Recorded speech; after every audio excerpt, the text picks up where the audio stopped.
বসেছো কেন? এটা কি বসার জায়গা? এটা বসার জায়গা নয়, এখানে যে গদি পাতা আছে এটা তোমার বসার জায়গা নয়, ওঠো এখান থেকে। ও তাহলে তাহলে কার বসার জায়গা? এ বাড়ির লোকেদের। ও তাহলে তো ঠিকই আছে, আমি তো এখন এ বাড়ির লোক। এ বাড়ির লোক? কোথাকার কে অজাত কুজাত? চুপ, একদম চুপ। তখন থেকে উল্টো পাল্টা বকে যাচ্ছ, অজাত কুজাত। তুমি জানো আমি কে, আমার বাবা মা কে?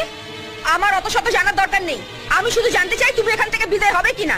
শোনো, তুমিও এখানে পেটের দায় পড়ে আছো, আমিও এখানে পেটের দায় পড়ে আছি। দুজনে ঝগড়া করে কি হবে বলো তো? এসো দুজনে একসঙ্গে দোল খাই। ধ্যাৎ, মেরে তোমার মুখ ভেঙে দেবো আমি, হতচ্ছাড়ি ভেঙে।